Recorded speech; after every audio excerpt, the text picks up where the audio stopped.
Hello everyone, welcome back to my channel. আমি সৌমি চলে এসেছি আজকে আবারও একটা নতুন ব্লগ নিয়ে।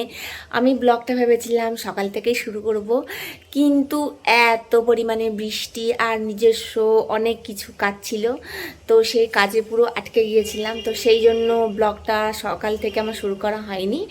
এখন বাজে ওই 5:30 6টা মতন বাজে। তো ভাবলাম আজকে একটা ছোটোখাটো ব্লগ তোমাদের সাথে শেয়ার করা যাক। আর আজকে আমি খুব সুন্দর একটা হেয়ার সিরাম বানিয়েছি, যেটা আমি অনেক দিন ধরে ব্যবহার করছি। দেখো, বাজার চলতি প্রচুর হেয়ার সিরাম কিনতেই পাওয়া যায়, মানে মাথার চুল ভালো করার জন্য, চুলে যাতে খুশকি না থাকে, চুল যাতে পাক না ধরে। তো সেই জন্য আমি বাড়িতে এত সুন্দর এই জিনিসটা বানিয়েছি নিজে নিজে। তো এটা দিয়ে আমার ড্যান্ড্রফের প্রবলেমটা তো একদমই কমে গেছে, আর চুলটা বেশ কালো ঘন হয়েছে, আর সত্যি সত্যি নতুন চুল হয়। এটা আমি ব্যবহার করে দেখেছি। তো সেটা আজকে তোমাদেরকে দেখাবো যে বানানোর পরে জিনিসটা কীরকম দেখতে লাগে। আর তোমরা যদি জানতে চাও, এই বানানোর পদ্ধতিটা দেখতে চাও, তাহলে অবশ্যই আমাকে কমেন্ট করো, আমি তোমাদের সাথে সমস্ত কিছু শেয়ার করে দেবো। আর আজকে মঙ্গলবার, আজকে হনুমানজির পুজো আছে। সকালে তো মা পুজো করেই নিয়েছে, বিকেলে আমি সন্ধে দেবো। আর এমন কিছু টিপস শেয়ার করব যেটা হচ্ছে তোমার বাড়িতে পজিটিভ এনার্জি নিয়ে আসবে। আমি কিন্তু এই রেমেডিগুলো ফলো করি, আর আমি ভীষণ উপকার পেয়েছি। তো চলো দিনটা শুরু করা যাক। চলো তাহলে ব্লগটা দেখতে থাকো।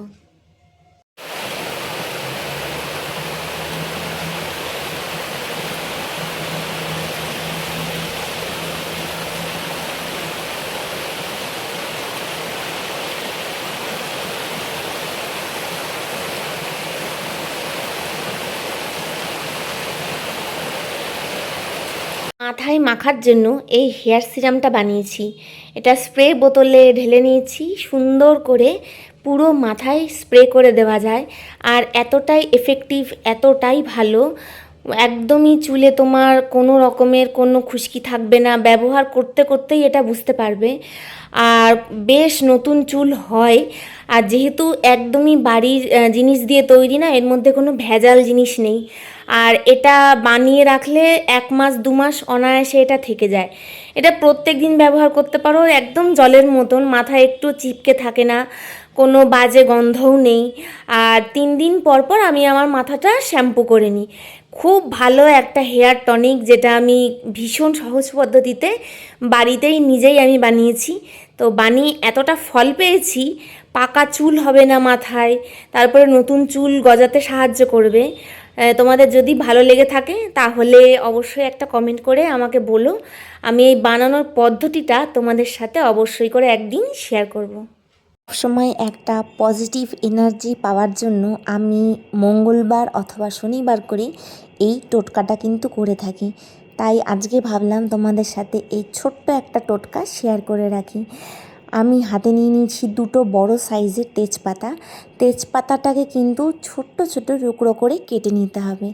আর ধুনুচির মধ্যে নিয়েছি হচ্ছে ছোবড়া নিয়েছি, তাহলে কিন্তু এই জিনিসগুলো খুব ভালোভাবে জ্বলে যায়। শুধু যদি এই জিনিসগুলোকে জ্বালাতে যাও তাহলে কিন্তু অনেকটা সময় লেগে যায়, আর ভালো করে জ্বলেও না। ছোট্ট ছোট্ট টুকরো করে কেটে নিয়ে ছোবড়ার মধ্যে তেজপাতাটাকে একদম রেখে দিতে হবে, স্প্রেড করে দিতে হবে। তারপরে আমি দেব হচ্ছে কর্পূর। কর্পূর কিন্তু ঘরে খুব সুন্দর একটা পজিটিভিটিকে নিয়ে আসে।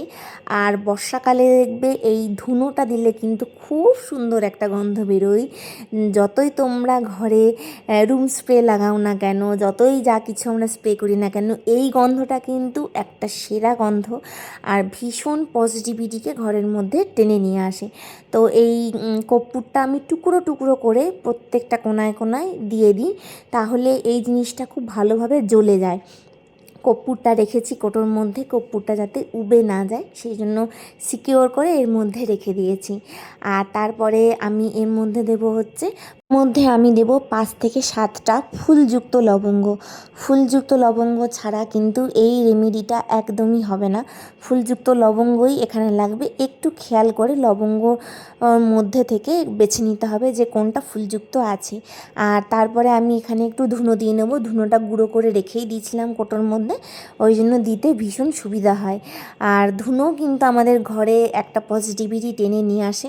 তারপর আরতি করে নেব ঠাকুর ঘরে। আর যেখানে যেখানে আমরা সবসময় বেশিক্ষণ থাকি প্রত্যেকটা ঘরের কোনায় এটাকে ঘোরাবো, ধুনোটাকে স্প্রেড করব।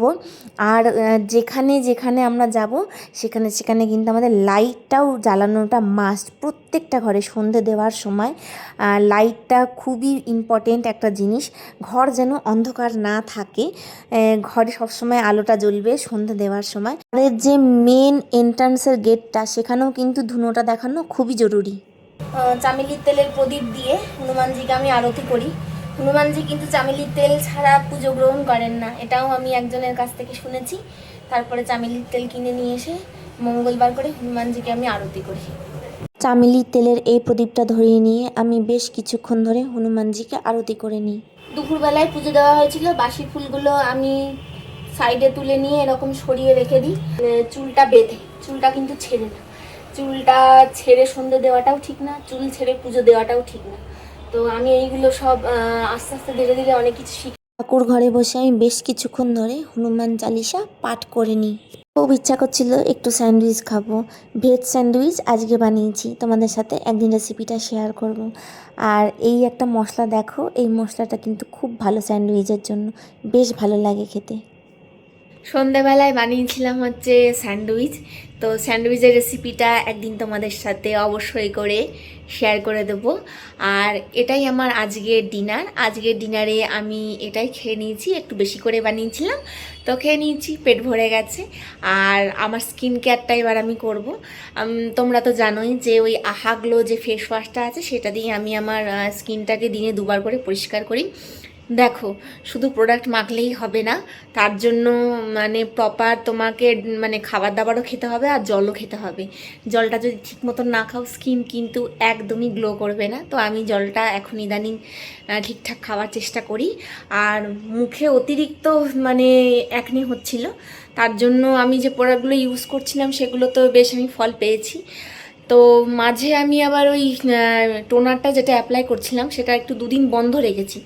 তার কারণ এইখানে খুব বেশি পরিমাণে ওই সাদা সাদা একনেগুলো হচ্ছিল।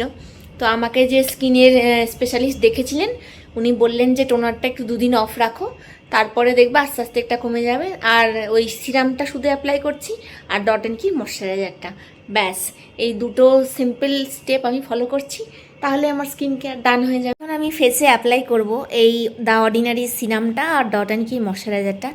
এখন মেনলি এই দুটো স্টেপই আমি ফলো করছি। টোনারটা একটু স্কিপ রেখেছি, 2 দিন পরে আবার এই একনেটা একটু কম হলে তখন আবার আমি টোনারটা অ্যাপ্লাই করব। প্রোডাক্টগুলো আমার ভীষণ ভীষণ মানে উপকার হয়েছে ইউজ করে, আমি খুব বেনিফিট পেয়েছি, তাই তোমাদের সাথে শেয়ার করলাম।